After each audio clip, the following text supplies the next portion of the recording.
My name is John Griffin. I'm a 31-year-old office worker. I have a brother who is 7 years older than me. My parents were always busy, so it was my brother, Michael, who really cared about me. Since Michael was much older than me, he always treated me as if I were precious to him, putting me first. But he wasn't just indulgent. He was also the kind of person who reprimands me when necessary. As a result, I've become quite the brother's boy. Even from my perspective as his younger brother, Michael was an exceptional person. He always had top grades and was incredibly athletic. When he taught me, he was always clear and easy to understand. Michael, you are truly amazing. John, you're pretty amazing too.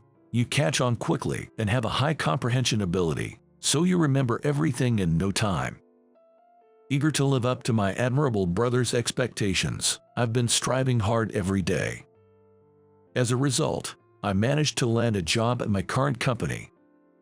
By the way, it's not that I have a bad relationship with our parents. I think it's pretty typical. And the one who has always supported me is my childhood friend, Ashley. John, your calm nature is one of your strengths. Really? Do you think so? Yes, I do, and that's what I love about you. She's always been quick to notice whenever I was troubled or lacked confidence about myself, and she would say that to encourage me. Ashley has always been by my side as a childhood friend. Now, she's by my side as my wife. And now, Ashley is carrying our cherished child, and I am building a happy family together. I think the atmosphere at the company where I work is very good. Everyone is friendly and supportive, helping each other out.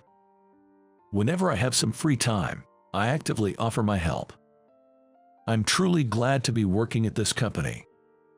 Instead of chatting, get back to work. Except for just one person. The moment department manager, Elizabeth, appears, the warm and friendly atmosphere turns tense. She was recently transferred to our department due to a personal change. I graduated from a prestigious university, you know. You lowly folks should just follow my orders. Elizabeth seems quite proud of her academic background, bringing it up at every opportunity. It appears she's been asking everybody about their educational background. In doing so, she seems to have concluded that she is the most highly educated among us. I'm more concerned about work performance than academic credentials, so I wish she would focus on her work instead of boasting about her educational background. What university did you graduate from? And then, she asked me about my educational background. It was a busy period, and I was already finding her troublesome. I didn't graduate the university in the States, anyway. What? Are you just a high school graduate? No way.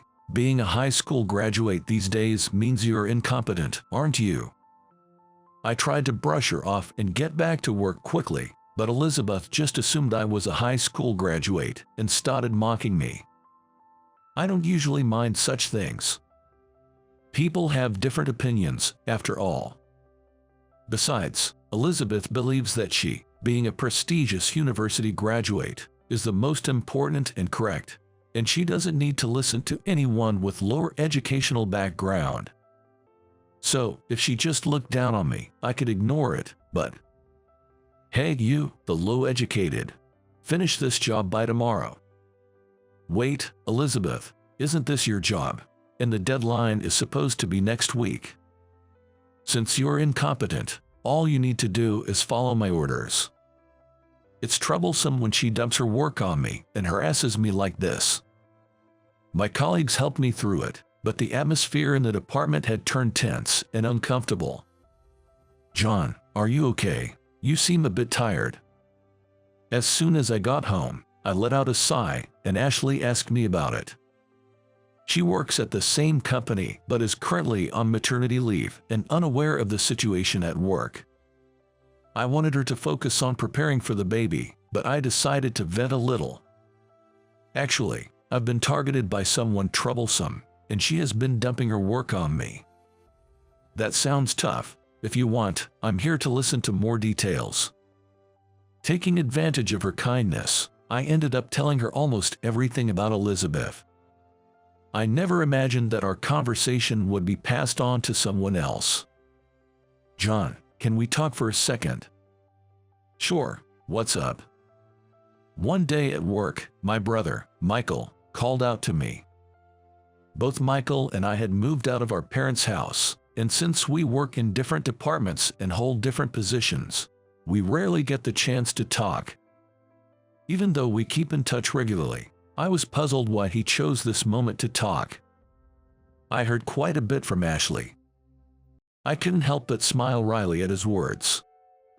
Ashley has been my childhood friend, which has also led to her having a close relationship with my brother.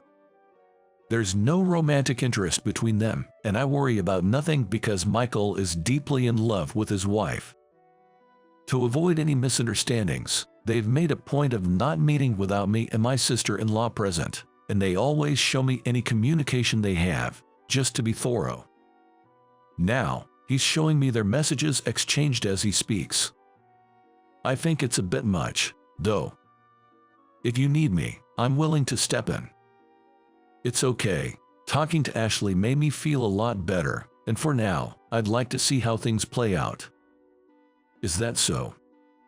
I smiled at my concerned brother and declined his generous offer.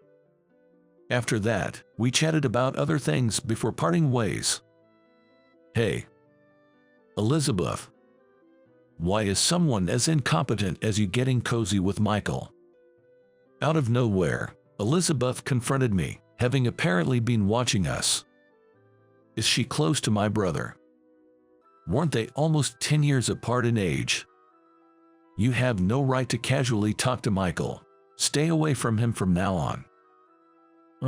I have a question. What exactly is your relationship with him? We used to be in the same department. Well, I plan to make him mine someday. At those words, I couldn't help but widen my eyes in surprise. Is she aiming to make my brother her romantic partner? With his handsome looks and excellence, he's just perfect for someone with a high education like me. You do know he's married, right? I've heard such rumors, but he doesn't wear a ring, does he? I tried to hint that he's married without saying he's my brother, but Elizabeth wouldn't believe it. Indeed, due to certain circumstances, Michael is living separately from his wife and isn't wearing a ring. So, I understand the misunderstanding, but I wish she would listen carefully to the voices around her too. Even when I tried to stop her there, she wouldn't listen, saying, "What would someone as incompetent as you know about him? Just stay away from him.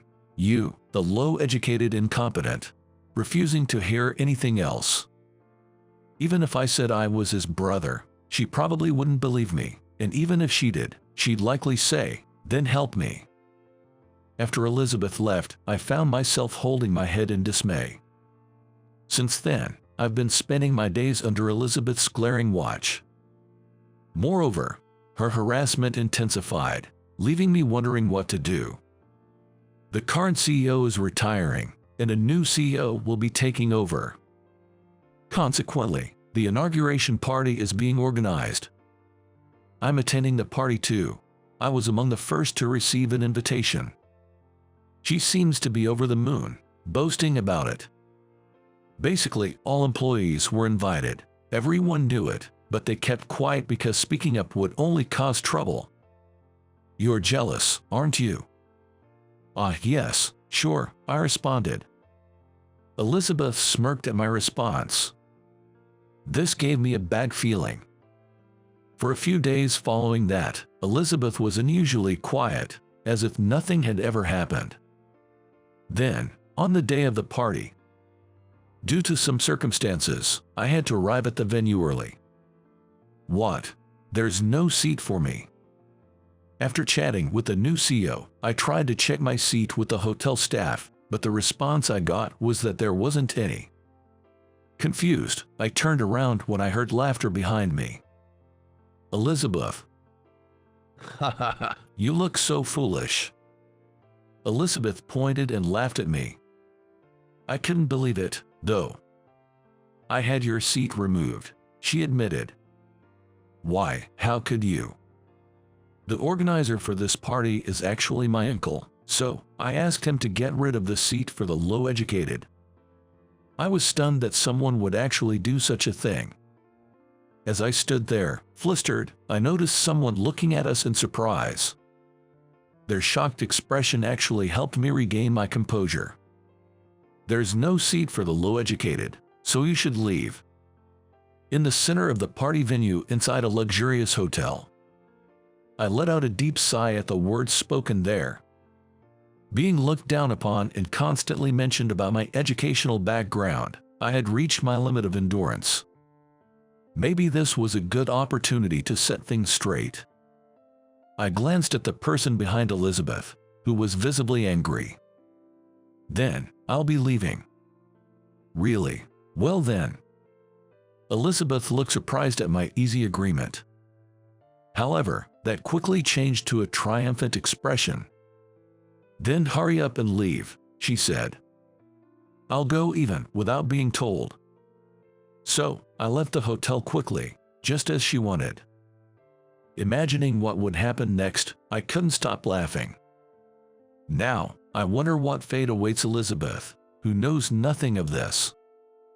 As I was slowly enjoying my coffee, a call from Elizabeth came through on my phone. I smirked and answered the phone. From the other end, I could hear Elizabeth's panicked voice. "Please, come back right now. I had no idea that you were." I couldn't help but laugh at the clearly distraught Elizabeth. "Did you not expect me to be the brother of the new CEO, Mr. Griffin, and the son of the former CEO, Mr. Griffin?" Indeed, the new CEO was my brother, Michael. He was also the one who had witnessed our earlier interaction. I glanced at my brother because I wanted him to stay silent until the party started. Otherwise, my brother might have ended up scolding Elizabeth right there. So, I sent him a look, asking him to keep quiet in that moment. "Unfortunately for you, Elizabeth, I indeed am the son of the former CEO, Mr. Griffin. Our father, the former CEO, Mr. Griffin, is a remarkable man whom both my brother and I deeply respect. One day, we discovered that he had fallen sick. Although he didn't have to be hospitalized, he did need to make regular visits to the doctor for a while. The question arose, who would take care of him? Both my brother and I were busy with work, and our mother had recently injured her leg. It was my sister-in-law who stepped up. Being a former doctor, she moved in with our parents to care for them. Of course, we also visited them regularly, and above all, my brother frequently traveled between our parents' home and his own home. My brother didn't move in with our parents because he's busy with taking over as CEO, often coming home late at night, so he frequently returns to his own place, which is closer to the office. For these reasons, it currently feels as though they are living separately. Additionally, my brother has a metal allergy, which is why he doesn't wear a ring. This isn't a secret. Most executives are aware, so it's not something we openly declare. Most of the executives knew I was part of the Griffin family, so I never felt the need to mention it to Elizabeth specifically. Really? Well, you probably wouldn't have listened to me anyway. This party was not only to celebrate my brother officially becoming CEO, but also to announce our father's recovery and to introduce my sister-in-law as his wife to the entire company. And there, I was to be introduced as his brother and also to be introduced as someone who would become his right-hand man in the future. However, Elizabeth's action of sending me away disrupted the plans, turning the event into an opportunity to reprimand her instead. While on the phone with Elizabeth, I opened a messaging app and saw a message from my brother, "Come back." So, I stood up and left the cafe. In fact, I didn't go back home. Instead, I waited while having coffee at a nearby coffee shop. This allowed me to return to the venue quickly. Sorry to keep you waiting."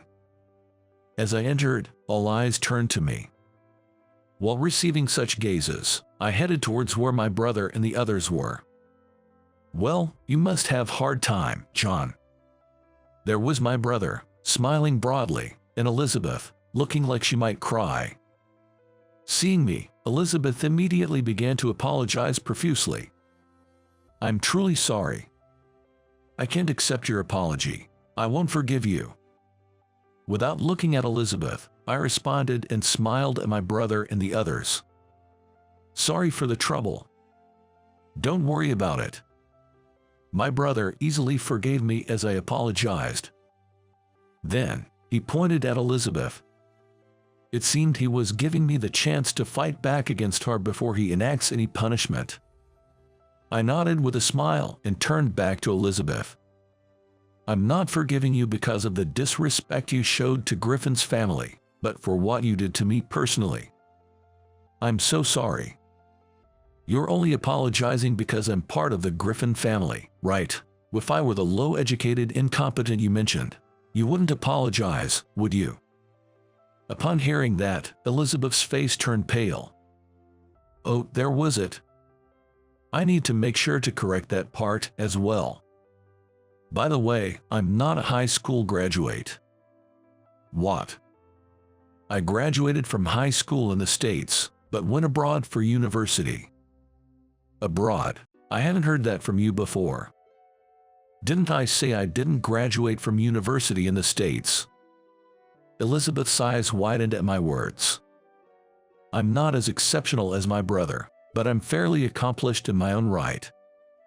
That's why I went abroad right after graduating from high school. Well, I don't go around bragging about my educational background like some people do.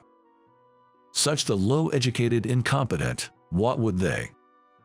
If I'm the low-educated incompetent, I wonder how excellent you must be."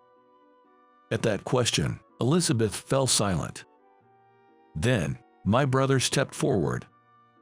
"We will consider the consequences of this incident carefully." At his words, Elizabeth's shoulders slumped in defeat. "John, will you stay for the party?" "No, I'll be going home. I want to see my wife." I had planned to leave early after a brief introduction. After all, my pregnant wife, Ashley, was waiting for me at home, so I wanted to see her as soon as possible. Understanding this, my brother gave a wry smile, but this time I went home on my own accord. "Hi honey, how was your day? You could have stayed a bit longer and enjoyed the party." "The party is nothing compared to how important Ashley is to me." My beloved wife was waiting for me at home, and the thought brought a genuine smile to my face. I began to harbor special feelings for Ashley during our high school days. Back then, I was deeply troubled. Though I now hold nothing but respect, I felt a terrible inferiority complex towards my family members. My brother was outstanding since our school days, and our father was the CEO, while our mother originally serving as his secretary.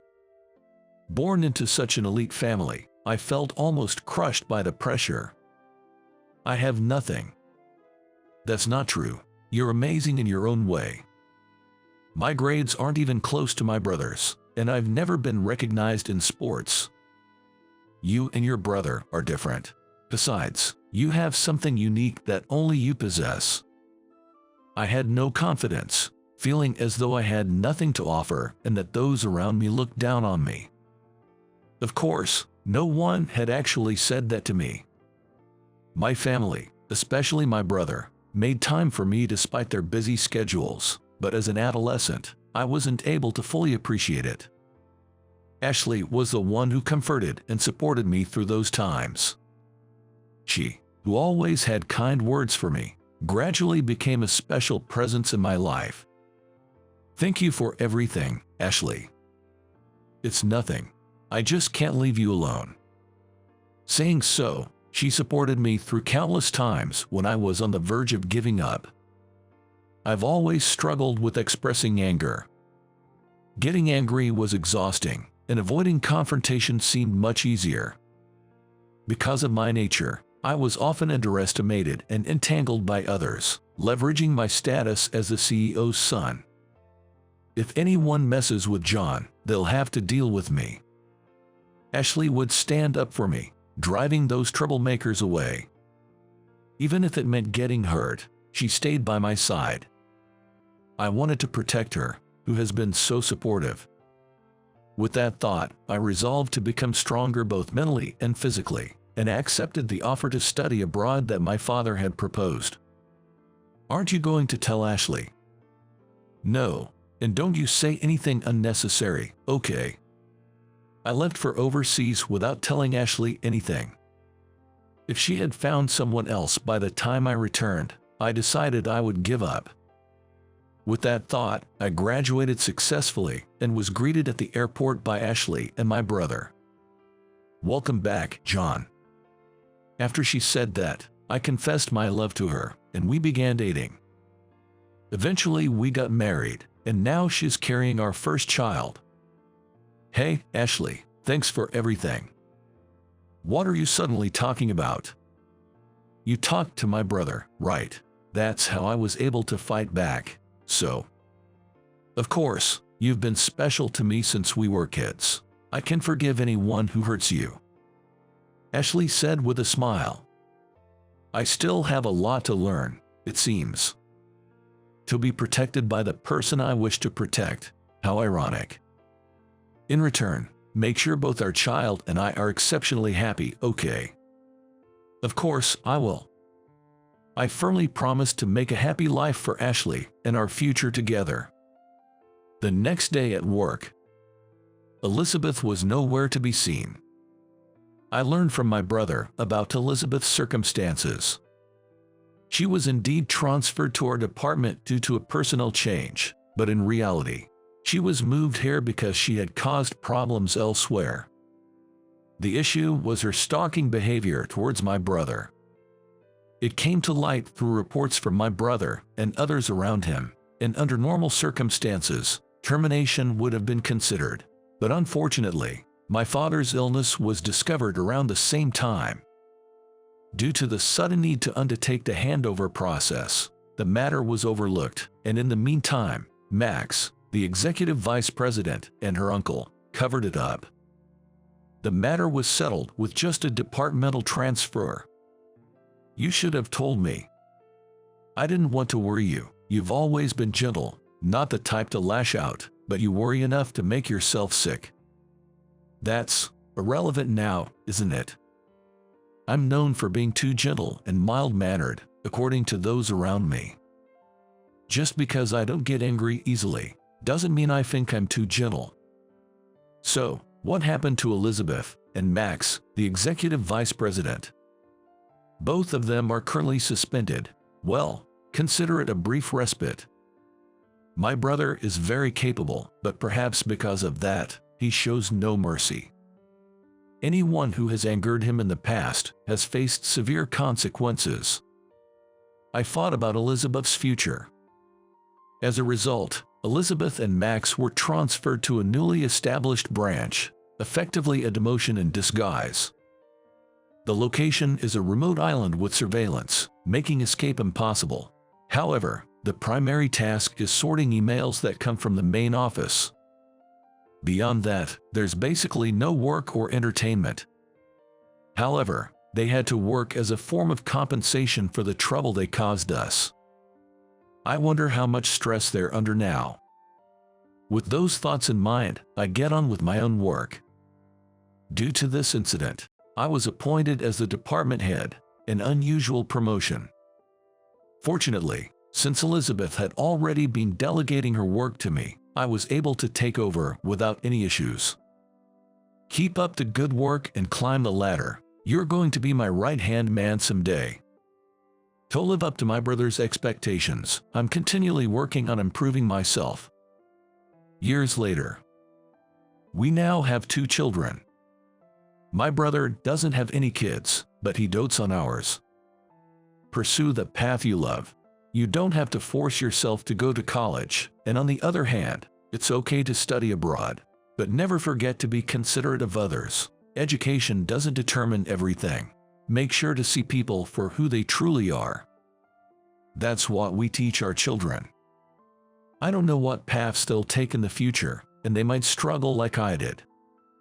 Even so, I'm determined to protect them together with Ashley.